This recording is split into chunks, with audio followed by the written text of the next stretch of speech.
जय हिंद साथियों, आज के इस क्लास में आप सभी का बहुत बहुत स्वागत है। तो साथियों, बिहार एसआई स्टेनो परीक्षा 2025 के लिए आज के सेशन में हिस्ट्री, पॉलिटी और ज्योग्राफी को मिलाकर बहुत ही शानदार प्रश्नों को कवर करने वाले हैं।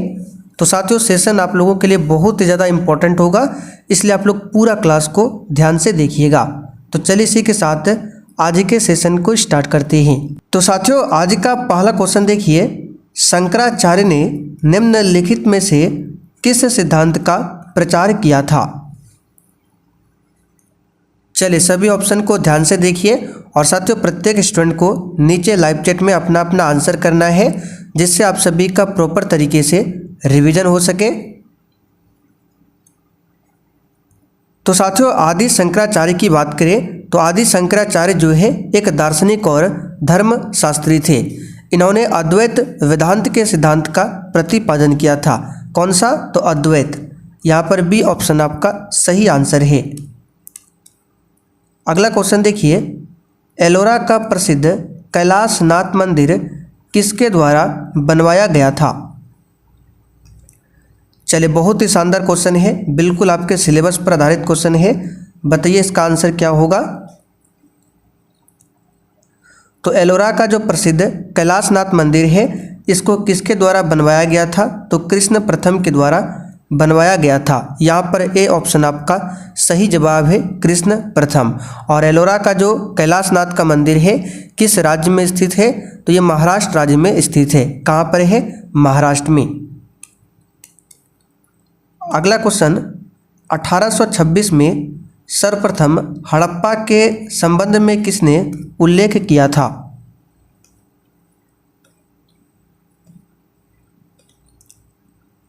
तो 1826 में सर्वप्रथम हड़प्पा के संबंध में किसने उल्लेख किया था? तो इसका आंसर हो जाएगा चार्ल्स मेसन ने।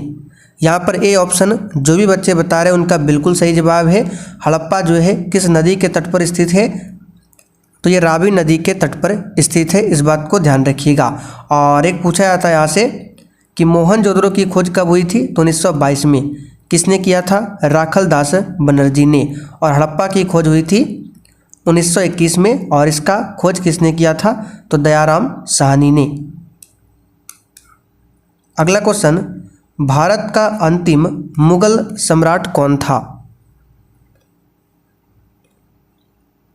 तो भारत में मुगल वंश की स्थापना किया था बाबर ने 1526 में, जो पानीपत का प्रथम युद्ध हुआ था। तो इसी युद्ध के बाद बाबर ने भारत में मुगल वंश की स्थापना किया था। और भारत का जो अंतिम मुगल सम्राट था बहादुर शाह द्वितीय था, ठीक है, जिसको बहादुर शाह जफर भी बोला जाता है। तो यहाँ पर बी ऑप्शन आपका सही जवाब है। और आपको याद होगा 1857 की क्रांति में इसी बहादुर शाह द्वितीय को अंग्रेज़ों ने कहाँ पर भेज दिया था? तो रंगून। रंगून पड़ता है म्यांमार में। तो रंगून इसको भेज दिया गया था और वहीं रंगून में 1862 में इनकी मृत्यु हो जाती है। कहाँ पर? रंगून में। एक क्वेश्चन बनता है कि म्यांमार का पुराना नाम क्या था? तो याद रखिएगा वर्मा, ये म्यांमार का पुराना नाम है। और साथियों, यहाँ पर आप लोग देख सकते हैं, ये है आपका बूस्टर जीके यानी क्लास का नोट्स। इस प्रकार से टोटल हम 25 क्लास नोट्स बना चुके हैं। अगर आपको ये चाहिए तो आपको व्हाट्सएप नंबर लिखा देते हैं 9631887058, ठीक है। अगर आपको ये बूस्टर जीके का पीडीएफ चाहिए तो आप लोग इस नंबर पर मैसेज कर सकते हैं। किस प्रकार से क्लास का नोट्स है आप लोग थोड़ा सा देख लीजिए। जैसे यहाँ पर क्वेश्चन नंबर 1 है, भारत में पहली बार किसने वार्षिक आय का अनुमान लगाया था? तो दादा भाई नौरोजी ने 1867-68 में, ठीक है। अब दादा भाई नौरोजी से क्वेश्चन क्या क्या बनता है कि धन निष्कासन का सिद्धांत किसने दिया था? दादा भाई नौरोजी ने। भारत का वृद्ध पुरुष? Dada Bhai Naoroji. Poverty and un British rule in India किसकी पुस्तक है? Dada Bhai Naoroji. British House of Commons का सदस्य बनने वाला प्रथम व्यक्ति कौन था? दादा भाई नौरोजी। और भी यहाँ पर देख सकते हैं दूसरा क्वेश्चन, यानी कि हर एक क्वेश्चन के साथ जो लगता है आपके एग्जाम में क्वेश्चन आता है वो सब हमने यहाँ पर टाइप करके लिख दिया है। और इस प्रकार से टोटल 25 नोट्स। तो अगर आपको इस प्रकार से डेली पीडीएफ चाहिए तो जो नंबर हमने लिखा है उस पर मैसेज कीजिए। और इस पीडीएफ के साथ आपको जो छोटा छोटा नोट्स होता है सब्जेक्ट वाइज वो भी आपको मिल जाएगा। अगला क्वेश्चन देखिए, 5वां क्वेश्चन, भारत में पहली ट्रेन 1853 में बम्बई से कहाँ तक चली थी?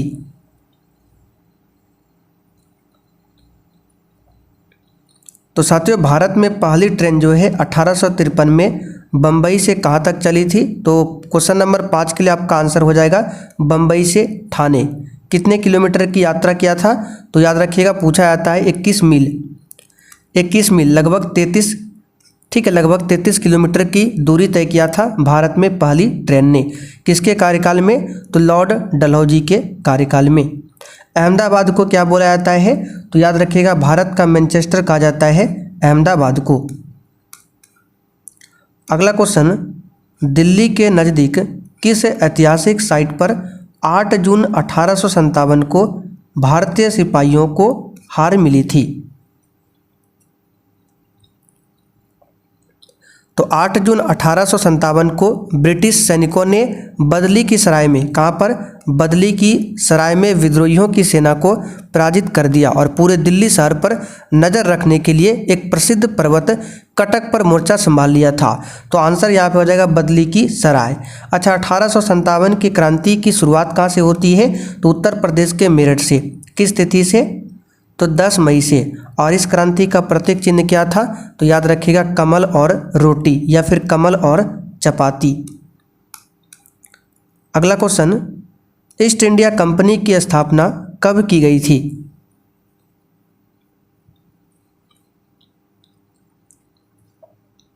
तो साथियों, ईस्ट इंडिया कंपनी की स्थापना जो है ये किया गया था 1600 ईस्वी में। कब किया गया था? 1600 ईस्वी में। पूरा डेट है 31 दिसंबर 1600। अच्छा, जिस समय ईस्ट इंडिया कंपनी की स्थापना हुई थी उस समय भारत में मुगल बादशाह कौन था? तो याद रखिएगा, अकबर। कौन था? अकबर। ये क्वेश्चन आता है, ध्यान रखिएगा। आगे बढ़ते हैं।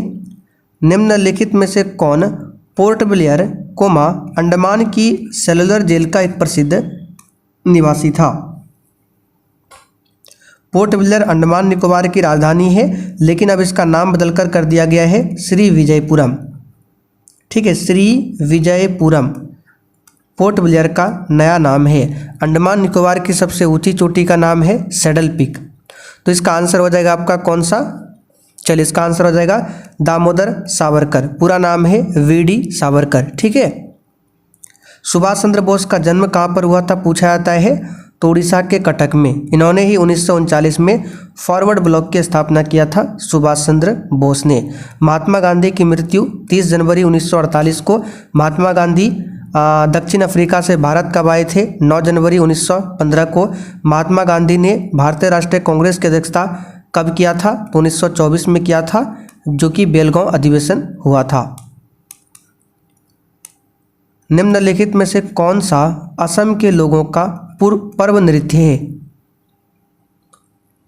तो आंसर है बिहू। बिहू कहाँ का है? तो असम का है। भांगड़ा कहाँ का है? तो ये पंजाब का है। गरबा कहाँ का है? गुजरात का है। कथक आपका कहाँ होगा? उत्तर भारत या फिर उत्तर प्रदेश का कथक जो है शास्त्रीय नृत्य है। एक पूछा जाता है कथकली, जो कि ये केरल का है, और मोहिनीअट्टम ये भी केरल का है। अच्छा, आप लोग कमेंट करके बताइए वर्तमान में कितने शास्त्रीय नृत्य है? तो याद रखिएगा 9। पहले था 8, लेकिन वर्तमान में कितना है? 9। और 9वां जो शास्त्रीय नृत्य बना है वो छऊ बना है। क्या बना है? छऊ। चलिए आगे देखिए। द स्पिरिट ऑफ लॉज किसके द्वारा लिखी गई थी?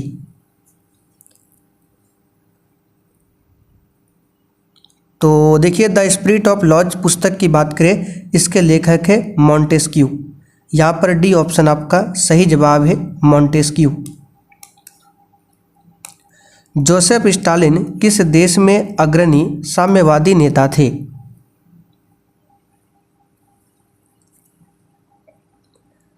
तो देखिए, जोसेफ स्टालिन की बात करें किस देश में अग्रणी साम्यवादी नेता थे? इसका आंसर क्या हो जाएगा 11 के लिए? ऑप्शन हो जाएगा इसका सोवियत संघ यानी कि रूस।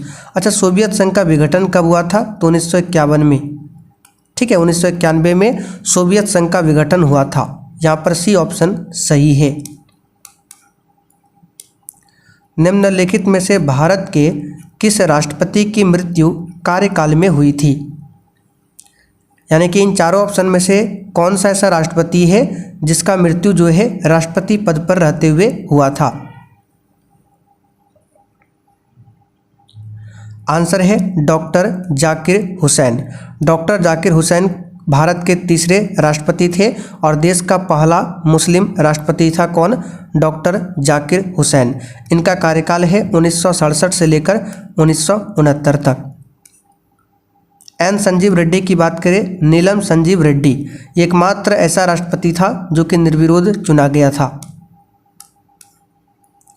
आगे बढ़ते हैं।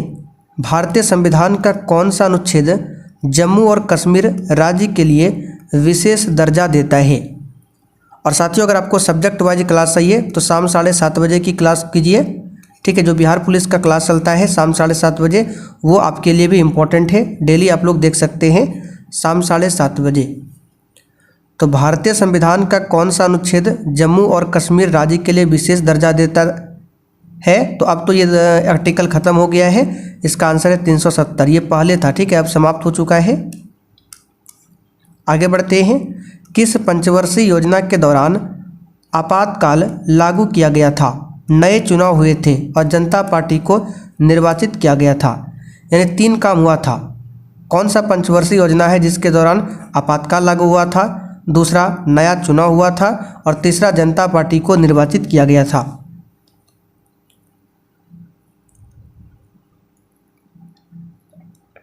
तो यहाँ पर इस क्वेश्चन का आंसर बताइए क्या होगा, फटाफट से आंसर देना है।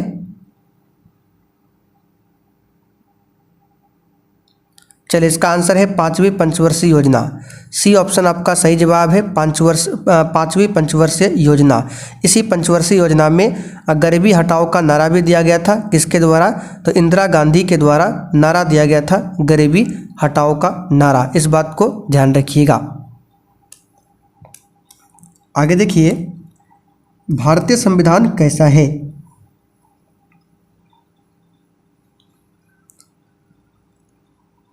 इसका आंसर है आंशिक रूप से कठोर और आंशिक रूप से परिवर्तनशील है भारत का संविधान। संविधान सभा का मसौदा तैयार करने वाली समिति के अध्यक्ष कौन थे? तो क्वेश्चन नंबर 16 के लिए आंसर क्या हो जाएगा यहाँ पर? ऑप्शन बताइए। तो मसौदा समिति के अध्यक्ष थे डॉक्टर BR अम्बेडकर। मसौदा समिति को ही बोला जाता है प्रारूप समिति और इंग्लिश में कहा जाता है ड्राफ्टिंग कमेटी। इसमें टोटल 7 सदस्य थे, जिसमें से एक अध्यक्ष कौन था? तो डॉक्टर भीमराव अम्बेडकर। इस बात को ध्यान रखिएगा। मसौदा समिति का गठन कब हुआ था? तो याद रखिएगा, इस समिति का गठन हुआ था 29 अगस्त को। डेट पूछा जाता है 29 अगस्त 1947 को मसौदा यानी कि प्रारूप समिति का गठन हुआ था। सरकार द्वारा राज्य के नीति निर्देशक सिद्धांतों का गैर प्रवर्तन करने की स्थिति में भारतीय नागरिक किसकी शरण लेता है? तो देखिए, हमने सब्जेक्ट वाइज क्लास में बताया था, DPSP हो गया, मौलिक कर्तव्य हो गया, ठीक है, मौलिक कर्तव्य और प्रस्तावना, तीनों को जो है ये न्यायालय का संरक्षण प्राप्त नहीं है। अगर मान लीजिए DPSP की बात करें, अगर कहीं इसका गैर प्रवर्तन करने की स्थिति आ जाती है, यानी इस पर लागू अगर DPSP किसी राज्य में लागू नहीं किया जाता, इसमें जो भी कानून है, तो आप इसके शिकायत के लिए न्यायालय नहीं जा सकते हैं। लेकिन आपका जो 6 मौलिक अधिकार है, 6 मौलिक अधिकार में से कोई भी मौलिक अधिकार का अगर आपका उल्लंघन होता है तो आप लोग आर्टिकल 32 के साथ सुप्रीम कोर्ट जा सकते हैं और आर्टिकल 226 के तहत आप लोग हाई कोर्ट जा सकते हैं। लेकिन DPSP मौलिक कर्तव्य और प्रस्तावना, इसके लिए आप लोग नहीं जा सकते हैं, क्योंकि इसको जो है न्यायालय का संरक्षण प्राप्त नहीं है। तो आंसर क्या हो जाएगा? इनमें से कोई नहीं।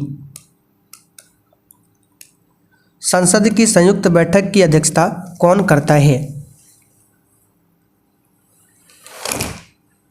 चलिए बताइए, इस क्वेश्चन का आंसर क्या होगा?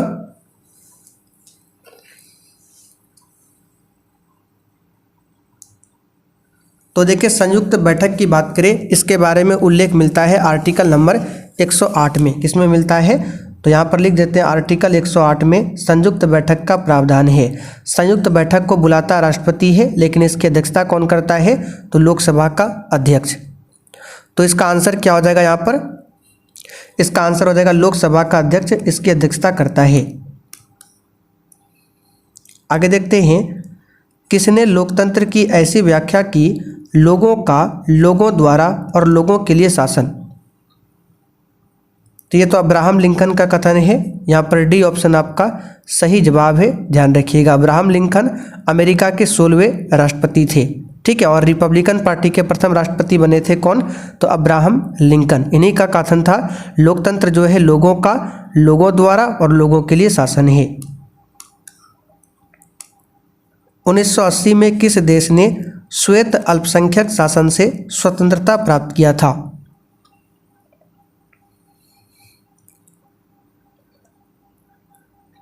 आंसर है जिम्बाब्वे। यहाँ पर ए ऑप्शन आपका सही जवाब है। अगला क्वेश्चन देखिए, प्रजातंत्र के विरुद्ध कौन सा वैध तर्क नहीं है, यानी कि प्रजातंत्र के बारे में कौन सा कथन यहाँ पर आपको बताना है वो जो कि गलत नहीं लिखा गया है। तो सभी ऑप्शन को देखते हैं। प्रजातंत्र में देखिए अस्थिरता की ओर ले जाता है, ये बिल्कुल सही है, ये तो गलत नहीं है। यह भ्रष्टाचार की ओर ले आता है प्रजातंत्र, ये भी सही है। देखिए लोकतंत्र भ्रष्टाचार को जन्म देता है, हम सभी जानते हैं, क्योंकि यह चुनावी प्रतिस्पर्धा पर आधारित होता है और इससे देरी होती है। इसका मतलब लोकतंत्र में नेता बदलते रहते हैं जिसके कारण अस्थिरता आती है। और यहाँ पे क्या होता है, लोकतंत्र में कई लोगों से सलाह लेनी पड़ती है जिसके कारण देरी भी होती है। तो ये कथन सब सही है। तो बोल रहा कौन सा नहीं है, तो आंसर हो जाएगा इनमें से कोई नहीं। आगे देखिए, कौन सा देश सार्वभौमिक वयस्क मताधिकार का अनुसरण नहीं करता है। तो कौन सा देश है जो वयस्क मताधिकार का अनुसरण नहीं करता है, तो कोई भी नहीं करता है यहाँ पे, ना एस्टोनिया, ना फिजी, ना सऊदी अरब। यहाँ पर डी ऑप्शन आपका सही जवाब है। चलिए, सौरमंडल का सबसे बड़ा ग्रह, ये तो नॉर्मल सा क्वेश्चन है, बृहस्पति। दूसरा सबसे बड़ा ग्रह शनि। शुक्र ग्रह को सबसे गर्म ग्रह माना जाता है, ठीक है। सौरमंडल का सबसे गर्म ग्रह, चमकीला ग्रह, सुबह का तारा, शाम का तारा, पृथ्वी की जुड़वा बहन, सब शुक्र ग्रह है। दो सागरों को जोड़ने वाले जल के एक संकीर्ण विस्तार को क्या कहा जाता है। तो दो सागरों को जोड़ने वाले जल के एक संकीर्ण विस्तार को कहा जाता है जलडमरू मध्य। और पाक जलडमरू मध्य किसके किसके मध्य है, तो भारत और श्रीलंका के मध्य में। चलिए आगे देखते हैं क्वेश्चन नंबर 25। सूर्य में ऊर्जा का उत्पादन करने वाली प्रक्रिया का नाम क्या है। तो नॉर्मल क्वेश्चन है, नाभिकीय संलयन के कारण होता है। सूर्य एक गैस का गोला है जिसमें मुख्य रूप से हाइड्रोजन और हीलियम गैस होता है। निम्नलिखित में से कौन सा भारतीय राज्य सीमा पर स्थित नहीं है, यानी कौन सा राज्य है जो किसी देश से टच नहीं होता है, ये आपको बताना है। तो गुजरात तो टच होता है, इधर पाकिस्तान से राजस्थान भी हो जाएगा, पंजाब भी हो जाएगा, जबकि मध्य प्रदेश ये बीच में पड़ता है। इसका आंसर क्या हो जाएगा, सी ऑप्शन। मध्य प्रदेश की सीमा महाराष्ट्र, ठीक है, गुजरात, उत्तर प्रदेश, छत्तीसगढ़ और राजस्थान से मिलती है। तो मैप को आप लोग निकाल कर देख लीजिए, आपको पता चल जाएगा। भारतीय राज्य जिसकी साक्षरता दर सबसे अधिक है, आंसर है केरल। सबसे कम पूछे तो अपना बिहार का हो जाएगा, ध्यान रखिएगा, ठीक है। ये 2011 की जनगणना के अनुसार बता रहे हैं। अक्टूबर से नवंबर माह के दौरान तमिलनाडु के पूर्वी तट पर होने वाली वर्षा का कारण क्या है। इसका है शीतकालीन मानसून। मानसून के दो प्रकार होते हैं, एक होता है गर्मी का मानसून जो अप्रैल से सितंबर तक चलता है, अप्रैल से सितंबर तक, ठीक है। और दूसरा होता है जाड़े का मानसून जो अक्टूबर से मार्च तक चलता है। तो अक्टूबर से नवंबर माह दिया है, यानी कि अक्टूबर से मार्च के बीच में ही आता है। तो ये आपका जाड़े का मानसून यानी कि शीतकालीन मानसून। अच्छा, भारत में सबसे अधिक वर्षा किस मानसून के कारण होती है, तो दक्षिण पश्चिम मानसून के कारण भारत में सबसे अधिक वर्षा होती है। आगे देखिए, अंतर्राष्ट्रीय पृथ्वी सम्मेलन किस वर्ष आयोजित हुआ था।